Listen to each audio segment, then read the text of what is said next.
있지만 그래도 이렇게 한 분 한 분이 더 이렇게 새롭게 보이기 때문에 참 좋습니다. 어떻게 신축년 또 새해를 맞이했고 설 명절이 지난주가 시간이 많이 된 것 같은데 많이 흐르지는 않은 것 같아요. 그러죠? 네. 네. 예. 우리가 명절 하면은 지금은 저는 해당 사항은 없지만 지금은 이제 받는 입장이 아니라 주는 입장입니다.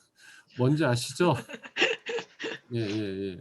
그러니까 정신, 육신, 물질 간에 주고받고 하면서 이제 한 해를 이렇게 화이팅 하는 것 같아요. 그래서 어떻게 세뱃돈 수지 대조 주고받고 하는 것은 어떻게 적자는 안 나셨어요? 예. 예. 아무리 그 영상으로 세배를 해도 영상 밑에다 계좌번호 딱 이렇게 보내지 않으세요? 우리 한참 옛날에 보면은 그 가전제품 광고할 때 나 이거 필요 없다, 필요 없다 하면서 뭐 이렇게 하는 기억 나세요?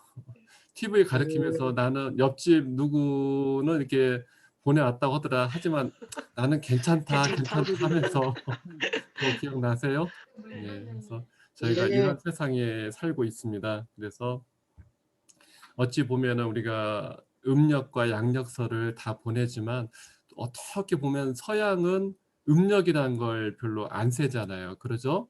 근데 아예 없죠. 동양적인 사고는 우리 인간하고 우주를 항상 떼지 않고 같이 보거든요. 그래서 어찌 보면은 음력과 양력이라는 것은 어찌 보면은 음과 양, 음양 상승의 세계를 온전하게 이렇게 밝혀주는 것 같아요. 그래서 이제 양력설도 양의 세계도 왔고 또 이제 음력설도 지났다는 것은 지금부터는 봄, 여름, 가을, 겨울이라는 새로운 계절을 시작한다는 의미가 됩니다. 그래서 이제 조금 후면 3월을 맞이합니다. 그러죠? 예. 네. 3월을 맞이하게 된다면은 우리가 이제 만생령은 온갖 생령을 만생령이라고 표현합니다. 만생령이 새로운 땅에 뿌리를 또 내리고 요 뿌리 내린 것이 봄, 여름 잘 넘겨서 가을이라는 수학의 계절로 넘어가는 시절이 됩니다. 그래서 한마디로 얘기하면 새로운 봄 소식이 오고 있다는 것입니다. 그래서 저는 오늘 우리 음성교단 교도님들과 함께 새로운 봄 소식을 맞이하려고 이 시간을 준비했습니다. 저는 봄 소식 하면 시대와 상황에 따라서 바뀌기도 하지만 요즘은 법회시에도 성가 이장이 엄불교 교가입니다. 교가가 우리가 혹 약간 이제 전체적인 법회 분위기를 좀 이렇게 이제 무겁게 하는 분위기가 있을 수가 있다. 그래서 이제 요것을 사축 이제 행사 때나 이런 식으로 돌리고 좀 안 부르는 경향이 있어요. 요즘은 교가가 하는데 그래도 성가 일장이 엄불교라는 새 회상이 열렸다면 그 새 회상이 어떤 회상으로 열리겠다는 것을 대종사님의 어떤 염원이에요. 성가 이장은. 이게 우리가 학교를 나오게 된다면 그 학교에 교가가 있죠. 어찌 보면 해서 엄불교 교가가 성가 이장입니다. 그 첫 귀절이 영산회상 뭐죠? 같이 한번 볼까요? 영산회상 봄 소식이 봄 다시 소식이 와. 다시 와. 그리고 만생령의 자보이신 만생령의 대종사. 자부이신 우리가 안 하니까 대종사. 가물가물하죠. 예. 대종사님이 어떻게 하셨다는 것이죠? 제도의 문을 열어 주시니 우리들의 행복됨이 크도다. 예. 크도다. 대종사님이 영산회상 봄 소식.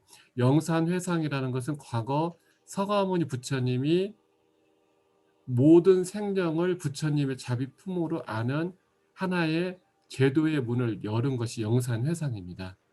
그러죠? 또 원불교가 태동한 전라남도 영광군 백수면을 또 영산이라고 또 하잖아요. 이게 그래서 꼭 의미 해석을 붙일 수도 있지만은 우리 회상과 부처님 회상은 둘이 아닌 회상이라는 것이죠. 그래서 저는 해마다 봄이 되면 어찌 보면 겨울이란 계절도 좋지만은 3월을 맞이하게 되는 봄이 되면 영산해상 봄 소식. 제가 지난주에 보니까 산수유에도 이미 이렇게 움이 싹이 올라와 있더라고요. 보니까. 그래서 물론 3월에도 꽃샘추위가 있지만은 봄은 계속 준비하고 이렇게 오고 있습니다. 그래서 원기 106년이죠, 올해가요. 네. 2021년 양력으로 보면 2021년이란 기운이 있고 또 우리 음력으로 보면 원기 106년을 맞이해서 이 시간 또 이렇게 새롭게 보니까 감사하고요. 우리 교도님들과 함께 영산해상 봄 소식을 집부세 집사세 제목으로 함께 나누고자 합니다. 자, 집부세 집사세 하니까 오늘 설교 제목이 효진님 집부세 집사세 네. 예, 집부세 집 집사세입니다. 사자 뭐 이런 예, 거 아닌가요? 그렇죠. 바로 살짝 요즘 재테크를 하시니까 집부세 소리는 안 들어오고 집사세 소리가 들어온 것 같습니다. 그래서 오늘 설교 제목은 집부세 집사세입니다. 봄맞이 제목이 집부세 집사세입니다. 예. 교도님들 감이 오세요? 제가 왜 집부세 집사세로 했을까요? 물론 집을 팔아서 집을 사서 우리 얼굴 좀 보고 싶어요, 그 부처님. 필요 없는. 예, 그러죠. 이렇게 감이 빨리 오죠. 그러지만 제가 힌트를 하나 드리겠습니다. 우리가 해마다 1월 1일이면 엄불교 전 교도가 함께 읽는 법문이 있습니다. 그 법문이 뭐죠? 신년 법문. 신년 법문. 예, 예. 나중에 말해줘 드리겠습니다. 예. 신년 법문입니다. 그래서 제가 신년 법문을 여기까지 얘기하면 감이 잡히세요? 집부세, 집사세. 네. 예. 자, 집부세, 집사세는 어디서 왔을까요? 총부에서 왔습니다. 뒤에 뭐 있는 것 같은데, 효진님. 네, 맞습니다. 이게 집부세 집사세입니다. 뒤에 다 보셨죠? 잘렸죠? 네. 네, 답을 올렸네요. 네. 집집마다 부처가 사는 세상. 네. 집집마다 집, 부처가 부, 사는 세상, 집부세. 집집마다 부처가 사는 세상. 이제 감이 잡히세요. 그래서 집사세. 집부세, 집사세. 우리 예전에 집신장수 그 일하다 아시죠? 네, 집신세번. 어떻게 공부할까요? 하니까 집신 1년, 집신 10년 했던 것을 집신세벌, 집신세벌 알아서 오로지 그 주무 문구로 집신세벌, 집신세벌 해서 깨달음에 이뤘다고 하죠. 그래서 제가 올해는 작정코 우리 교도님들, 음성교단 교도님들이 집집마다 부처가 사는 세상을 만들어 드리려고 집부세, 집사세 이렇게 세금은 이제 각자 알아서 내세요. 세금까지는 제가 안 내드립니다. 제가 집을 사드리고 집을 새로 만들어 드릴 테니까 이렇게 하시길 바라겠습니다. 자, 벌써 어찌 보면 집부세, 집사세 감이 잡히고 아에서 잡히고 하에서 이해가 된다면 법회 다 끝난 거예요. 이상으로 마칠까요? 아니요. 아니 뭐 다 아셨잖아요. 우리 집집마다 부처가 사는 세상인 줄 알면 더 이상 무슨 할 말이 있습니까? 그래도 그게 아니죠. 예. 그래도 이렇게 간만에 우리 법동님들 함께 보셨는데 그게 아닐 것 같습니다. 그래서 제가 축비를 주고 싶지만 권하고 싶지만 이렇게 반갑고 소중한 우리가 이 시간을 맞이해서 함께 마음을 챙기고 마음을 공부하는 시간이기에 더 하도록 하겠습니다. 집집마다 부처가 사는 세상. 우리 교도님들 이런 집을 보셨고 이런 세상을 살고 계셔요? 집집마다 부처가 사는 세상. 우리 효준님 끄덕끄덕 하시네요. 반면에 효선님은 좀 약간 계시는데 뭐 업무차 좀 많이 떨어져 계세요? 요즘 기러기 아빠 하고 계세요? 자, 집집마다 부처가 사는 세상. 이런 세상. 또 반대로 집집마다 부처가 살고 있지 않는다면 그 집에는 누가 살고 있을까요? 집은 선생님? 하나입니다. 그 집에 부처가 살고 있다면 부처의 집인데 그 집에 부처가 살고 있지 않는다면 혹시 이분이 살고 있지 않을까? 이분이 누구일까요? 선생님? 부처가 아닌 항상 중생. 예, 오. 그죠. 인생. 부처가 살고 있는 집이 아니라면 그 집은 부처님이 아니고 중생이 살고 있다는 것입니다. 부처님은 부동산 투자를 잘해서 집집마다 부처가 살고 있고 중생은 공부 시간에 공부를 안 해서 부동산 투자를 못해서 못 살고 있는 것일까요? 그건 아니죠? 그러죠? 자, 다시 우리가 한번 번지수를 찾아서 우리 음성교단 교도님들 집집마다에는 지금 누가 살고 있습니까? 제가 살고 있습니다. 지금 우리 다 줌에서 집집마다 지금 이렇게 법회를 보고 계시죠? 네. 한번 이렇게 둘러보세요. 내가 지금 살고 있는 이 집집마다에는 누가 살고 있습니까? 김치 냉장. 맞아요. 예, 김치 냉장고를 비롯해 살림이 살고 있기도 합니다. 근데 여기서 이런 무정물보다는 대화를 할 수 있는 사람으로 힌트를 주겠습니다. 우리 각자 교도님들이 살고 있는 집에는 지금 누가 살고 있습니까? 우리 교도님들 집집마다에는 지금 누가 살고 있습니까? 자신 있게요. 저요. 어머니 한수, 현진이 누나 하나. 이제 부처라는 이름이지만 잘 보셨어요. 우리 이제 속명이 나와 있으니까 문주 부처님, 인덕 부처님, 그리고 효진 부처님 지금 옆에는 보이지 않지만 소리가 들리고 있습니다. 현서 효진 부처님. 부처님 각자 부처가 살고 있습니까? 중생이 살고 있습니까? 지금 선생님. 자신 있게 얘기하셔야죠. 누가 살고 선생님. 있어요? 부처가 살고 살고 있습니다. 있습니다. 자, 누가 살고 있어요? 부처님. 부처님이 살고 살고 있습니다. 계십니다. 자신 있게요. 우리 인덕 어르신도. 자, 누가 살고 있죠? 우리가 살고 있는 집집마다에는 지금 부처님들이 살고 있습니다. 한 분의 부처님이 아니고 엄마, 아빠, 여러 할아버지, 부처님. 할머니, 또 아들, 딸, 부모, 자녀 부처님들이 살고 있습니다. 맞죠? 네. 네. 자신 있게 맞으시죠? 네. 네. 그 부처의 이름 한번 대보세요. 하나, 둘, 셋. 노구준 부처님, 주요성 아이고야. 부처님, 노안- 노현서 부처님, 노현수 부처님, 노준 부처님, 노주 노승월 부처님, 부처님, 노현수 부처님, 노현진 부처님. 예. 즉 내가 부처인 줄 안다는 것이죠. 네. 네. 그러죠? 네. 예. 네. 이게 가장 큰 올해 새해 선물입니다. 내가 누구라고요? 부처님. 부처입니다. 부처님이고 이 부처님이 어디에 살고 있어요? 내가 집. 살고 있는 이 집집마다 집. 함께 살고 있다는 것입니다. 네. 이 부처님들은 좌불이 아니고 움직이고 사는 생불님들입니다. 그래서 네. 대종사님도 영산에서 큰 깨달은 도인이 나왔다 보니까 우리 구인 선지님들, 교도님들이 생불님 오셨네, 생불님 오셨네 이렇게 하신 것입니다.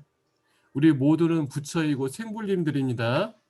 네. 네. 자, 집집마다 부처가 사는 세상이라면 사업을 하더라도 부처님 사업이고 이 세상은 흔히 얘기하는 불국토라고 합니다.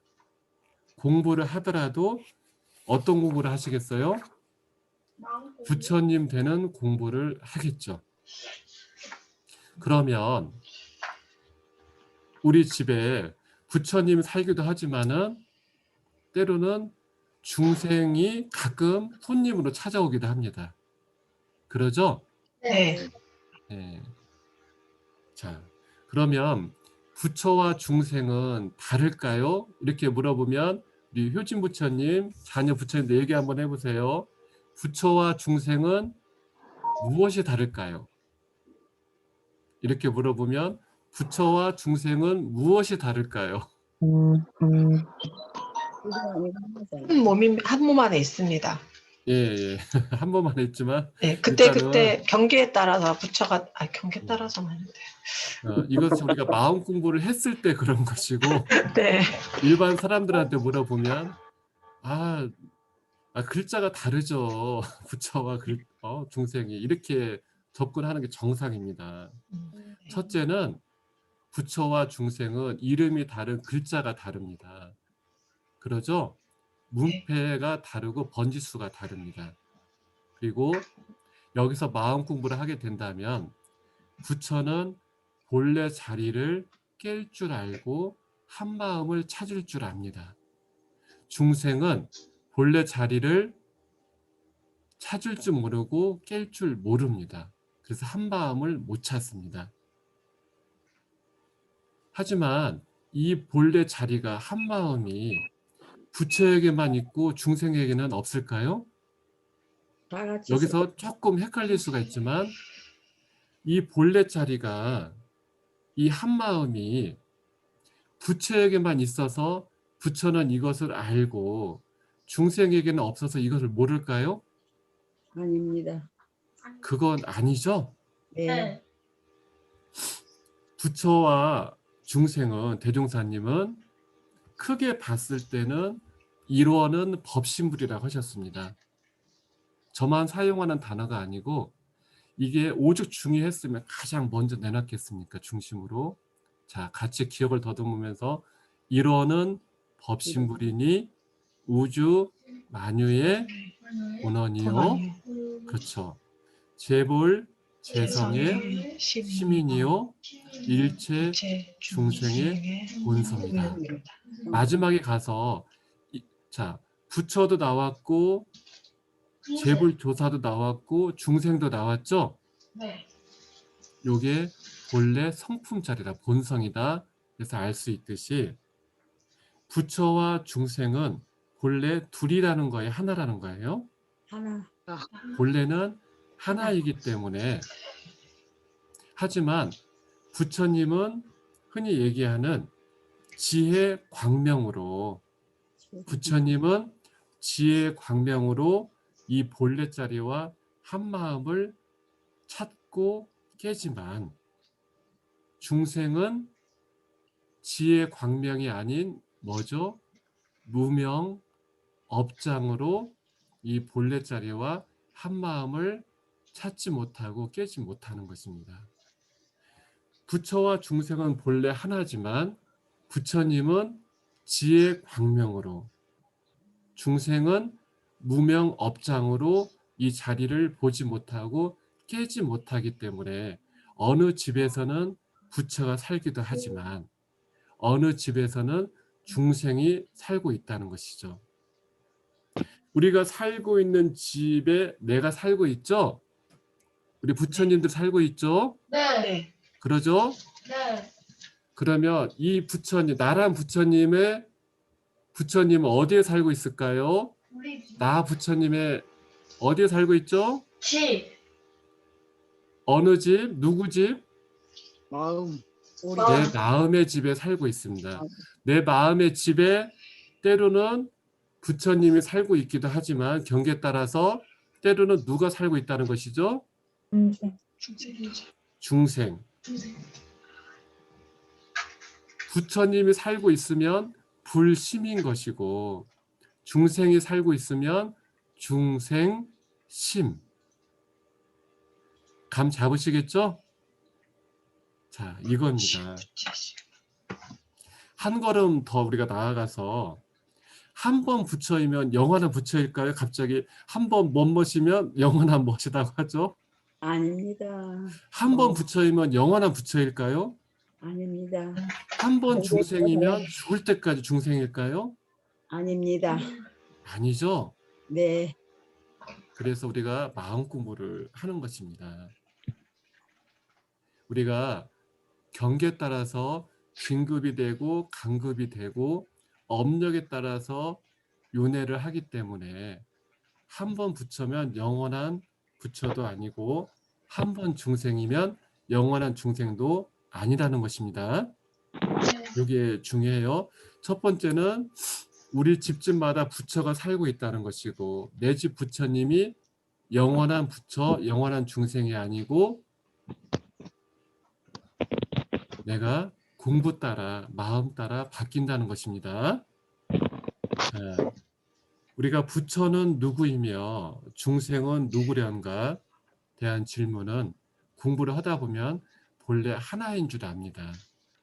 하나인 줄을 알고 믿고 따르고 공부하는 것도 중요하지만 믿고 따르고 실행하고 공부하는 것도 중요하지만 우리 음성교단 교도님들은 부처님들은 그 본래 하나인 자리를 알아야 하고 그 하나의 자리를 알아야 그 본래 자리를 깰 수가 있고 그 본래 자리를 깰 줄 알아야만 한마음을 찾을 수가 있습니다.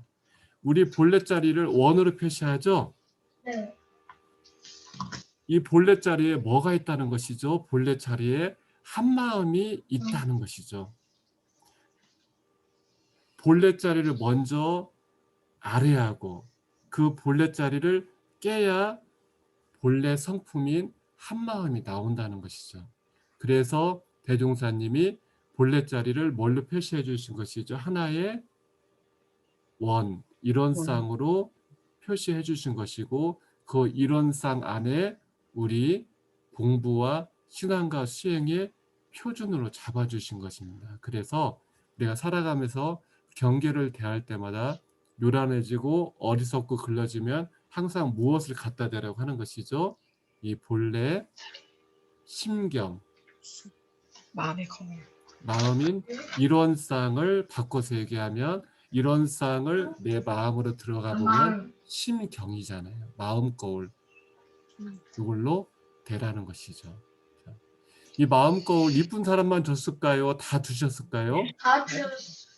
왜 이렇게 빨리 알아들어요? 이 마음 거울 다 주신 것입니다.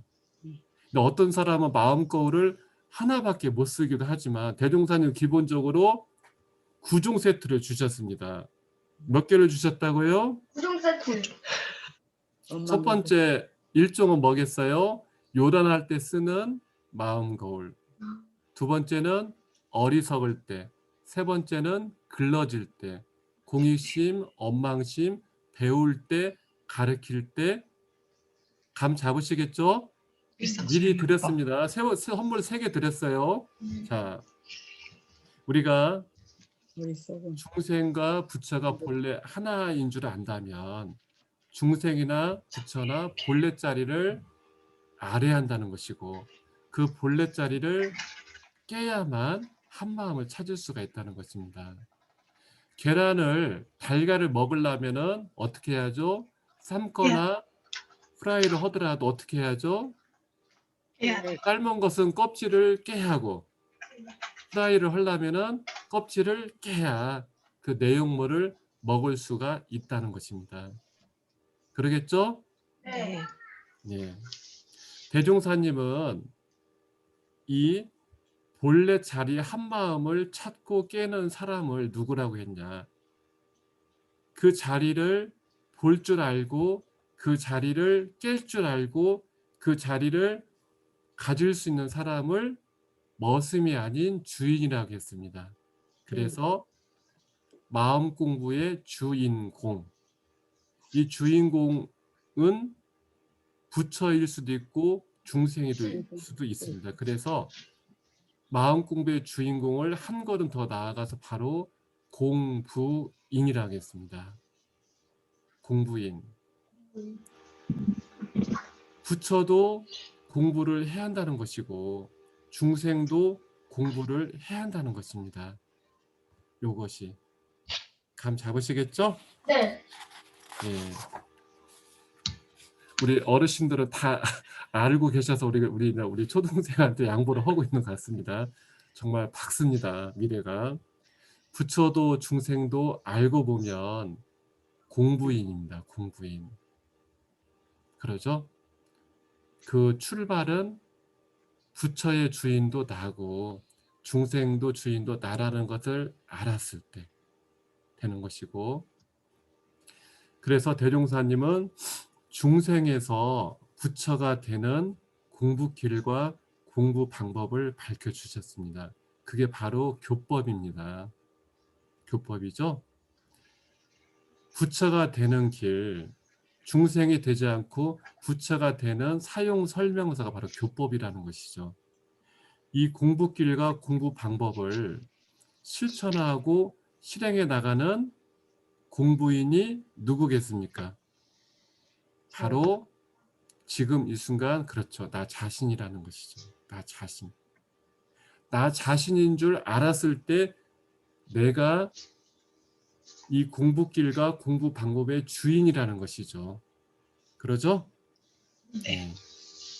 그래서 부처라는 것은 몇 생 후에 다가오는 나의 간절한 서원에서 만나는 그런 사람이 존재가 시간이 아닙니다.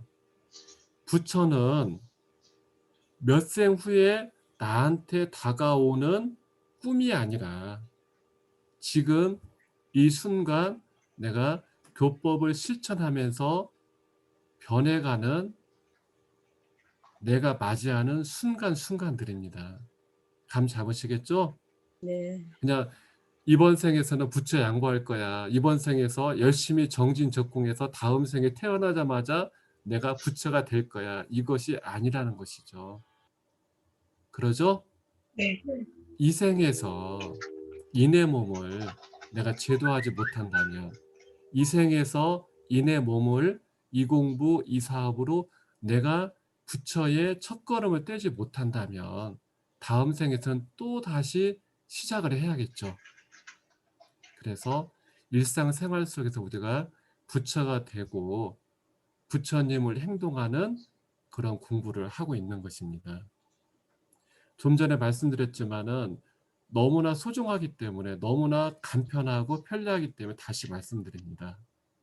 부처는 몇 생 후에 다가오는 나의 꿈이 아니라 지금 이 순간 내가 공부법으로 실천해서 만나는 현실입니다.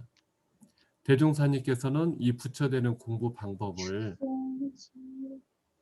일상수행 요법 9가지, 이 동그란 이론상의 바탕에서 나의 심경, 아까 구중 세트라고 말씀해 주셨죠? 네. 해서 하나를 실천하면 하나의 부처님 낙원이 될 것이고 9을 실천하면 낙원이 몇 개가 열리겠습니까? 9 낙원이 열릴 것이고 100천억 만억을 실천하면은 순간순간이 부처님의 세계로 불국토의 세계로 부처님의 심경으로 살아갈 수가 있다는 것이죠. 이것을 믿지 않고 실행하지 않는다면 나는 희죽희죽 부처의 세계로 똑같이 살아가고 있지만 옆 사람은 모릅니다. 그러겠죠? 자, 그러기 때문에 허시합니다. 대종사님께서도 교단을 창립할 때 그 시기가 좋았습니까? 어려웠습니까? 어려웠습니다. 많이 어려웠죠? 지금보다 어려웠을까요? 좋았을까요? 만만치 않았겠죠? 예. 하지만 지금보다 힘들으면 힘들었지 좋지는 않았어요. 그 시대적으로 봤을 때. 우리도 그 시대에 비하면 또 비교할 수가 있겠지만 지금 살아가는 세상과 현실이 그렇게 편하고 좋지만 않습니다. 그러죠? 하지만 대종사님이 그 어려운 상황 속에서도 이론 대도라는 교법을 내셨고 이론 회상이라는 회상을 창립하셨듯이 우리도 시대와 흐름은 다지만 대종사님이 내주신 교법을 가지고 희망을 가지고 내 주변에서 내 집에서부터 출발해서 부처를 만들고 부처가 사는 세상이 될 수 있도록 함께 공부하셔야 합니다. 공부라는 것이 부담으로 다가오는 것이 아니라 공부만 하면 부담스럽겠지만 내가 공부를 하고 있다는 사람, 공부인으로 살아간다면 순간순간 괜찮을 것입니다. 대종사님 우리가 대도정법을 만났습니다. 이 세상은 작년하고 올해하고 1월하고 2월하고 달라집니다. 늘 끊임없이 변화하고 있죠.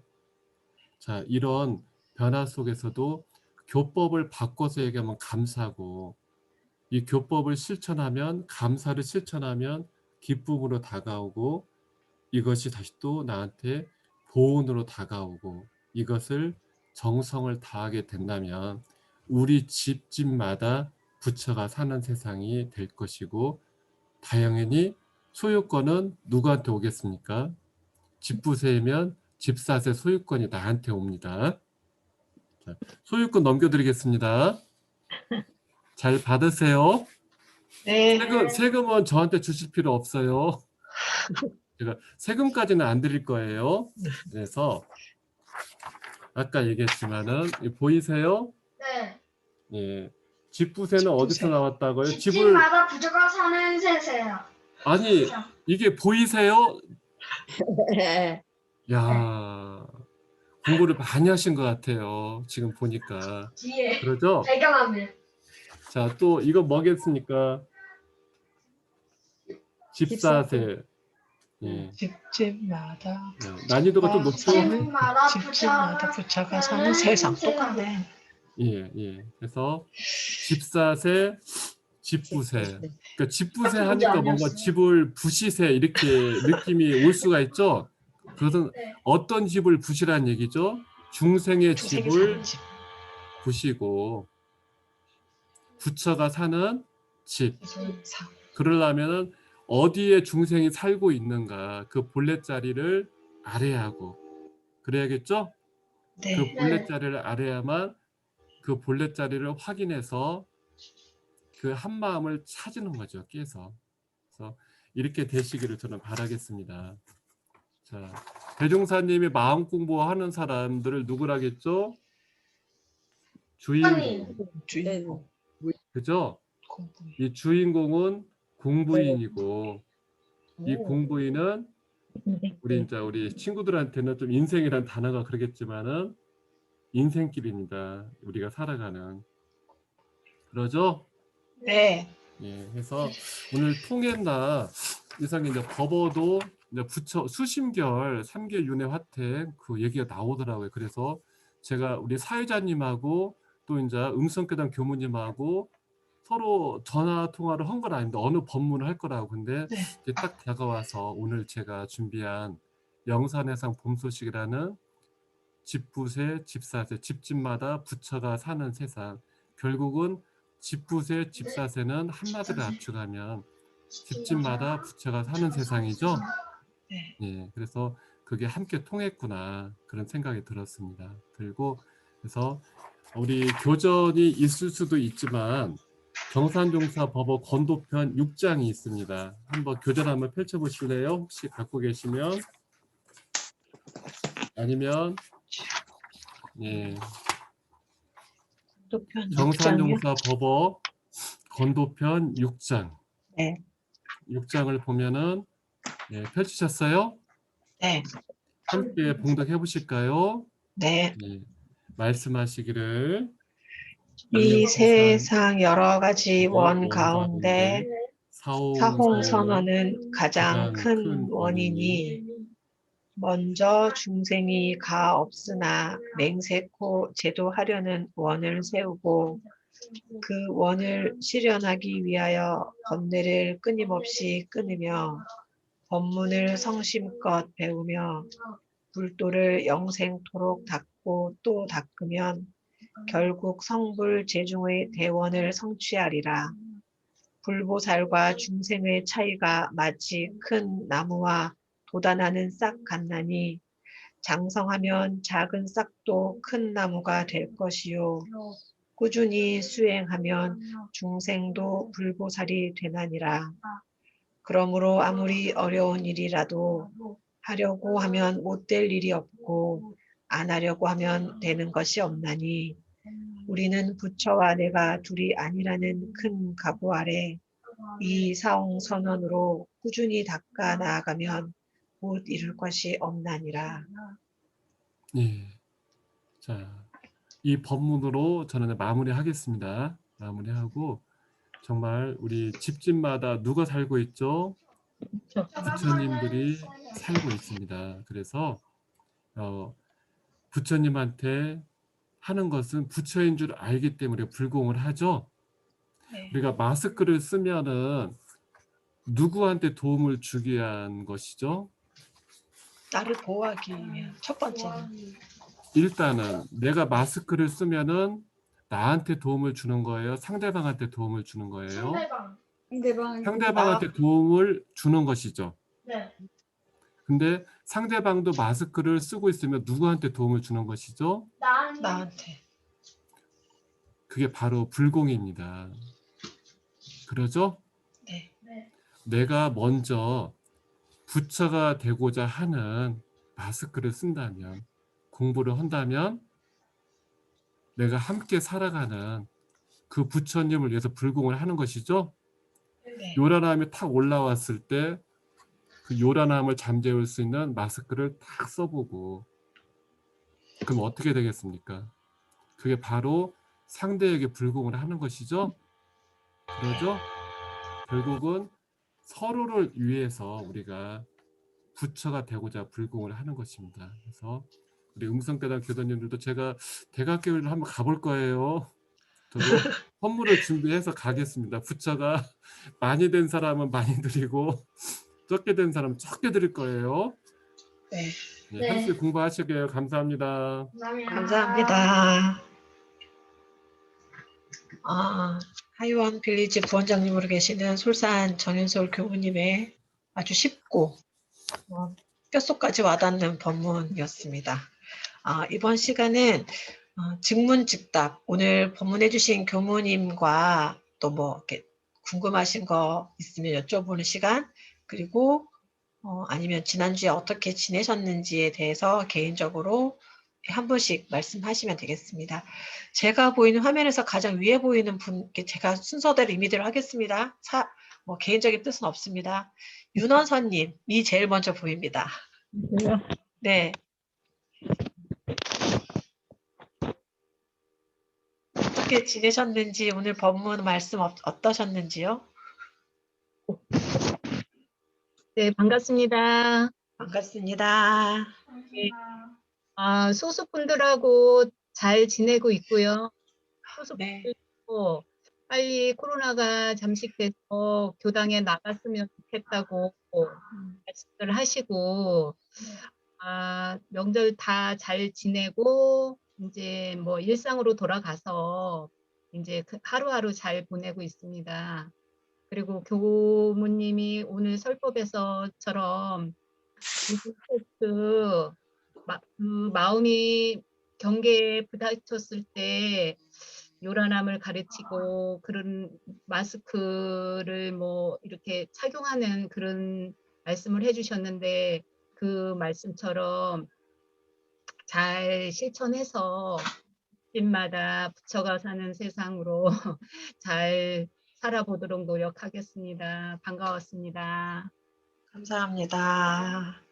다음은 김문주님이 두 번째로 계십니다. 네. 아유, 감사합니다. 좋은 그 설법 잘 들었습니다. 목소리가 아주 안 좋아가지고 저는 뭐 별로 아는 것도 없으니까 모르는 것도 없어서 그런지 뭐 질문하고 그럴 것은 없고요. 그 느낀 점이라고 보면은 우리가 이제 누구나 다 부처라는 것을 알아라 이런 것은 많이 듣고, 그래서 그때는 나도 부처인가 보다, 시주불성이라고 그랬으니까 누구나 불성을 다 가지고 있으니까 나도 부처인가 보다. 그래서 그렇다면은 우리 집에 살고 있는 식구도 또 내 이웃도 이 우주의 만물 이런 모두를 다 부처님으로 알고 부처님 대하듯이 살아라.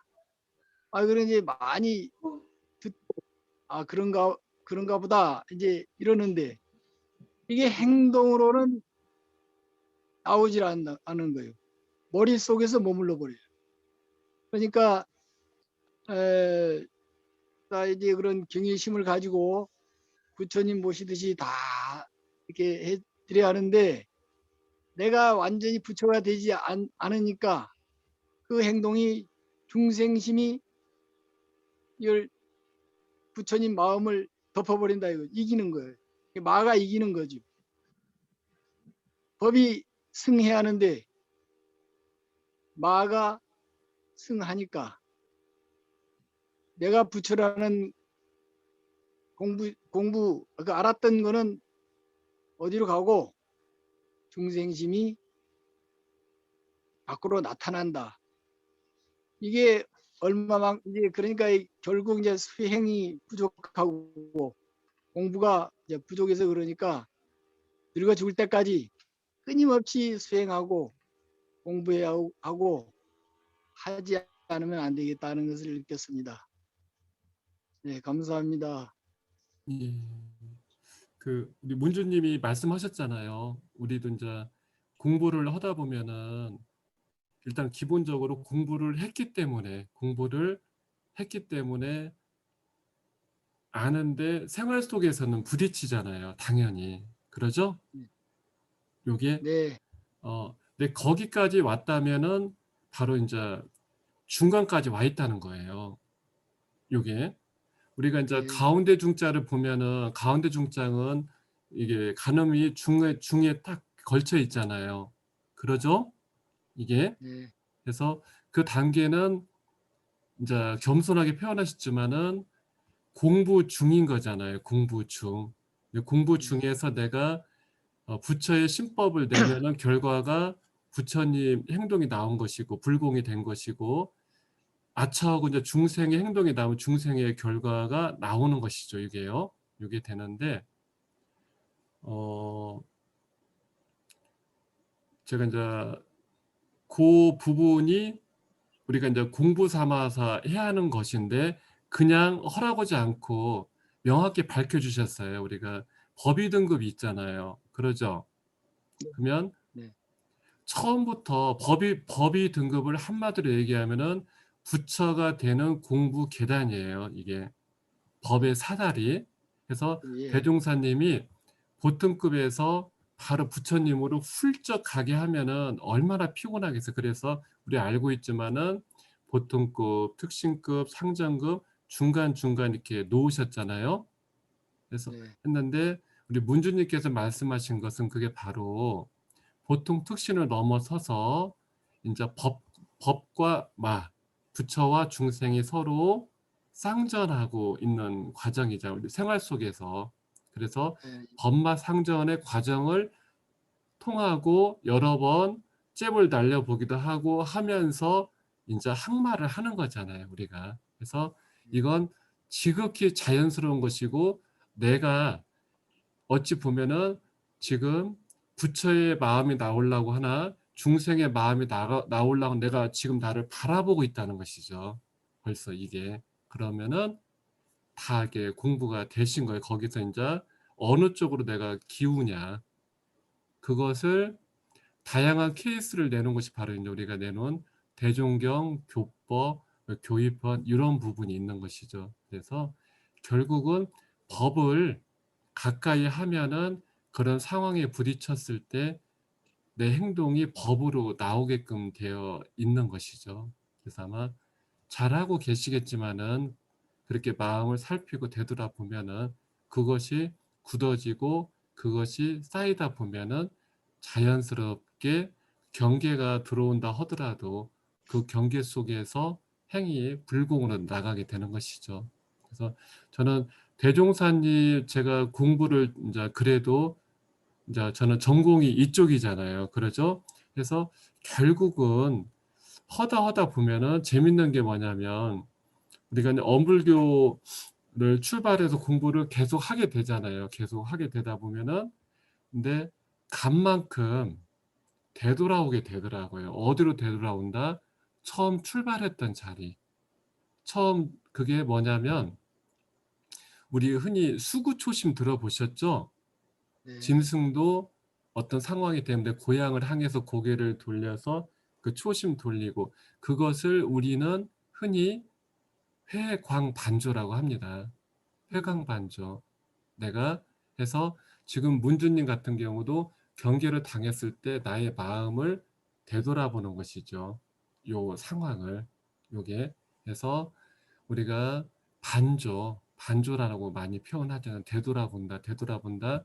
처음 자리는 바로 본래 자리가 되는 것이고, 제가 이 얘기를 꺼낸 것은 끊임없이 공부를 계속해서 하다 보니까 결국은 다시 어디로 오는가 봤더만 거꾸로 해서 교리도 우리 뭐 교리표 해서 결국은 이론상 자리 하나로 되돌아오게 되더라고요. 이 마음이라는 것이. 그래서 우리가 이제 효선님 자제분 같은 경우는 지금 앞만 보고 이렇게 가고 있잖아요. 앞으로 가고 있는데 문주님이나 인덕님이나 원선님이나 효주님이나 효선님은 간 만큼, 이 얘기는 내가 공부를 한 만큼 경계를 당한 만큼 다시 되돌아와서 중심 자리에 서서 이걸 보고 있다는 것이죠. 그래서 그렇게 내 공부하고 있는 것을 서로 나누면서 가깝게 있는 인덕 부처님한테 내가 이런 마음이 들더라, 이런 생각이 들더라, 서로 이렇게 문답 감정하고 하다 보면은 서로가 함께 공부가 되는 것입니다. 네, 잘 알겠습니다. 네, 다음은 인덕님. 인타원님, 네. 우리 교모님 말씀 너무나 쉽게 좀 쏙쏙 들어오게 잘 가르쳐 주셔가지고 엄청 고맙고요. 근데 이제 저는 이렇게 뭔가 좀 마음심을 쏟아보고 여러 가지 좀 공부하는 데 있어서 뭔가 이게 아니다 하면은 좀 뭐랄까 참다 보면 어떻게 그 마음을 잘 쓰다가도 이렇게 경계가 오면은 그냥 참다 보면 제가 그냥 무엇을 찾아야 할까 이렇게 두리두리 하다 보면 아 이것은 이거 아닌데 이렇게 구별을 하잖아요. 구별하다 보면 아직은 내가 실천이 부족한가? 항상 그 법에 대한 실천이 너무 부족한 것 같아가지고 그것을 좀 어떻게 해야 되나 고민이 됩니다. 실천하려고 노력을 하는데 경계가 딱 오면은 실천이 안 되고 또 이제 이렇게 딱 마음을 닫게 돼요. 닫게. 그래서 또 이제 그 닫고 언뜻 생각하면은 또 이제 찾아지는데 그럴 때 닫을 때 무엇을 먼저 제가 해야 하는가 그것이 제일 어렵습니다. 지금 어찌 보면 이제 취사 쪽에 가까우신 거잖아요. 취사. 우리가 사막을 놓고 본다면은 수양, 연구, 취사. 어찌 보면 경계 속에서 부딪히는 것은 거의 연구하고 취사 쪽으로 이렇게 좀 가게 되어 보면은 이게 수양, 연구, 취사로 가기도 하고 때로는 취사, 연구, 수양으로 거꾸로 올라오기도 하고, 그 얘기는 뭐냐면 결국은 수양, 연구, 취사가 경계를 당했을 때 따로 놀지 않고 이번 경계에서 내가 수양 중심으로 넘기기도 하고 또는 취사 중심으로 넘기기도 한다는 것이죠. 요게. 자, 그런데 보면은 내가 경계를 당했을 때 이 경계를 대하는 보통 형식들이 있어요. 그걸 이제 반복적인 패턴이라고 하죠. 내가 보면은 해서 이 경계는 이런 식으로 처리하고 이 경계는 이렇게 처리하고 다 다르게 처리하는 것 같지만 가만히 보면은 나만의 패턴이 있습니다. 나만의 하는 방식이 있는데 한번 써보라는 방법을 제가 권해드리고 싶다고 보면은 결국은 경계를 댔을 때 내가 해오던 방식대로 해보던지 아니면 내가 해오던 방식대로 하지 않으려고 하니까 갈등이 생기는 거거든요. 이 부분이. 그러면은 내가 늘 하던 방식대로 다르게 해보던지 아니면 이것을 반반 섞어보던지 이렇게 해보면서 중요한 건 뭐냐면 이 경계를 끝나고 나서 반성하고 참회하고 이것이 아니고 끝나고 나서 이것을 한번 정리해 보라는 것이죠. 그 정리의 방법이 함께 살고 있는 문주 부처님한테 이제는 허심탄회하게 다 꺼내놓고 하면서 얘기해 보기도 하고 또는 가깝게 있는 문답감정 AS이신 우리 주임 교우님한테 얘기를 해보세요.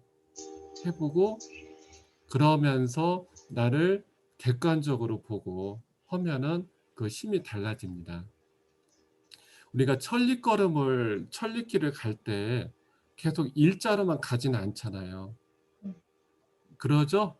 네. 우리가 알고 있잖아요. 그렇죠. 때로는 왼쪽, 오른쪽, 직진, 후진은 이 방법을 써서 가게 됩니다. 가게 되고 해서 저는 중요하게 생각하는 것은 내가 지금 마음 공부를 하고 있다는 것이고 어떤 경계는 내가 넘어서는 경계가 있고 어떤 경계는 오늘은 옆으로 살짝 밀어놨다가 내일 해결할 경계가 있고 이렇게 다양하거든요. 다양한데 가장 중요한 것은 내가 이것을 어떻게 할 것이냐, 어떻게 취소할 것이냐, 어떤 식으로 이것을 해결할 것이냐, 그에 대한 표준이 있어야겠죠. 그것을 우리는 교법으로 삼는 것이죠, 교법. 그래서 저도 공부할 때 왜 인간의 감정이, 인간의 경계가 일상성 요법 9가지밖에 없겠느냐. 많으면 더 많지. 이게 생각을 하고 계속 연마를 하다 보니까 결국은 이렇게 돌아오더라고요. 돌아오고 경계 속에서 경계라는 테두리 속에서 결국 만나는 건 뭐냐면 공감이 되실지 모르겠지만은 상대방의 마음이 아니라 경계 속에서 부딪힐 때 이 경계 틀 안에서 내가 고민하는 것은 상대방 마음보다는 내 마음을 가지고 고민을 합니다. 내가 이렇게 할까? 이쪽으로 할 것인가? 요게. 그래서 이 마음을 결국 내가 왼쪽을 선택해도 내 마음이고 오른쪽을 선택해도 내 마음이라는 것이죠. 요 마음. 근데 요것을 한 번은 늘 왼쪽으로 해왔다면 오른쪽으로 한번 해보기도 하고 그래도 마음에 탈은 안 납니다. 이게 보면은. 근데 그것을 일기를 기재를 해서 문답 감정을 받아볼 수도 있고 또는 통화를 해서 문답 감정을 받아보는 게 좋고 큰 자리에서 보면 경계를 우리가 본래 자리를 찾는다는 것은 내가 이런 마음 공부를 하고 있다는 나의 모습을 본다는 것이고 한 마음을 찾는다는 것은 뭐겠습니까? 이 틀에서 깨보면 이 틀에서 벗어나서 본다면은 내 마음이 이러고 있구나. 본래 마음을 볼 수가 있다는 것이죠. 네, 감사합니다. 그런데요, 예, 이제 그게 그러고 나서 이제 내가 이렇게 했다 이렇게 했다 모든 것이 다 쓰잖아요. 예, 쓰고 이렇게 하는데 그것을 마음으로는 다 되는데 막상 이제 옆에서 이제 어떻게 저기 하면은 이제 상대가 있잖아요. 예. 그러면 마음이 닫혀버려요. 그런 마음이 때는 닫혀버려요. 참는 네, 것이 마음이 닫혀지더라고, 이상하게. 참는 것이. 이제 음, 이래 해서 이렇게 탁탁탁 나와지는데 또 이제 상대방에서 저기 할 때는 아우 내가 그 순간에 그냥 참아버리잖아요. 그래갖고 있으면은 그 뒤는 그것이 그냥 저기해지고 사라지고 내 마음을 다시 한번 나중에 느껴지잖아요. 이제 그런데 그 순간은 닫혀져 버려요. 마음이. 그래서 그 닫힌 마음을 어떻게 그러니까 지금 보면은 대부분 이렇게 우리 어르신들 마음 공부하는 거 보면은 경계 속에서 결국은 내 경계와 그 상대방의 경계가 부딪히는 거잖아요. 사물이든 이것을 참는다는 얘기는 등을 대거나 아니면 이렇게 품거나 그렇게 해버리셔요. 그냥 차라리 힘들더라도 내가 참아버리지 하면은 그건 해결이 된 것이 아니고 참고 있는 것이에요. 공부 중인 거예요. 그러면은 힘들잖아요. 그럴 때는 저는 내가 표현을 해야 할 것 같아요. 표현도 불공이잖아요. 내가 이러한 부분이 힘들다. 상대방이 나한테 줬듯이 나도 내가 현재 이런 부분으로 힘이 든다 하고 표현을 해줘야 이게 서로 오고 가면서 해결이 되지 한쪽에서만 품고 참고 해서 해결은 좀 힘들죠, 이 부분이. 그래서 조금씩이라도 다 표현을 못 한다면 조금이라도 표현을 하시는 게 좋습니다. 감사합니다. 네. 네, 다음은 노호주님, 노대우님. 멀리 부산에 있습니다. 예. 저는 오늘 그런 걸 느꼈습니다. 거울을 보고 항상 웃으면서 연습을 하지 않습니까? 그러니까 웃으면 복이 온다는 생각에 항상 거울을 보면서 제 자신이 어떻게 웃고 있는지 항상 연습을 했는데, 교무님 설교 말씀 듣고 나서 마음 공부를 이렇게 준비를 해야 된다는 것을 그전에는 생각을 하지 않았던 것 같아요. 뭔가 일이 주어졌을 때 내 마음을 잘 쓰면 되겠지라는 막연한 그런 생각이었는데, 그 마음을 쓰기 위해서는 중심을 잡을 수 있는 그런 연습이 필요하다는 걸 오늘 조금 깨달은 것 같습니다. 그래서 마음을 잘 쓰기 위한 그런 훈련을 앞으로 좀 잘 해보도록 노력하겠습니다. 네, 감사합니다. 다음은 현성군. 얼굴은 보이지 않지만 뭐 음성으로 하실 얘기 있나요? 네. 어. 어제 그 게임하기 전에 저는 이 생각을 했어요. 대중사님은 우리 나이 때 뭐 하셨나 어머니한테 물어봤는데 어머니가 그 산신령을 찾으러 갔고 선박지에서 기도를 했다고 하던데요. 그래서 오늘 여기까지 하겠습니다. 예. 그 대종사님, 근데 그때는 게임기가 없었어요. 대종사님 당대 때는 게임기가 없었고 유튜브나 모바일 패드가 없었고 함께하는 공동체 놀이가 있었고 그 가운데 대종사님은 흔히 얘기하는 상상하기, 사고하기 또는 사물 관찰하기, 요걸 많이 즐기셨어요. 그래서 얘기한 대로 하늘을 보고 또는 산신령을 만나고자 하는 그런 모험심이 많았던 분이죠. 그 생각이 좀 많았던 어린이였죠. 이게. 그래서 그쪽으로 좀 스트레스를 많이 풀었던 것 같아요. 근데 또 재밌는 건 뭐냐면 그걸 하면서 나름대로 풀었다는 것이죠. 이게 재미를. 그러니까 하지 말라고 해도 그 엄동설안에도 올라다니시고 한 것이잖아요. 이게 보면은 우리 친구들, 우리 부처님도 보면은 재밌으면 엄마가 밥을 먹으라고 해도 어떻게 하죠? 잠깐만 하면서 계속 몰입을 하죠. 네. 보면은 그 몰입을 바꿔서 얘기하면 왜 몰입을 하죠? 재밌으니까 하잖아요. 자, 게임이 재밌어요. 교무님이 얘기하는 말이 재밌어요. 부모님이 얘기하는 그렇게 얘기하지 마세요. 부모님이 얘기하는 게 진짜 재밌어요. 예, 보면은 근데 자, 그것은 뭐냐면 나중에 기회 되면 얘기했지만은 우리가 음식을 먹을 때 네. 물 맛이 맛있어요? 피자 맛이 맛있어요? 피자 맛. 피자가 왜 맛있죠? 짜고 달고 달콤하고 사람이 느낄 수 있는 5가지 맛이 다 들어가 있기 때문에 맛있죠. 네. 하지만 피자를 많이 먹으면 2판, 3판 먹으면 어떻게 되죠? 뚱뚱해져요. 예, 나중에는 먹을 땐 좋았지만 문제가 생기죠. 네. 하지만 물은 많이 먹으면 어떻게 되죠? 특별하지 않은 이상 탈은 안 납니다.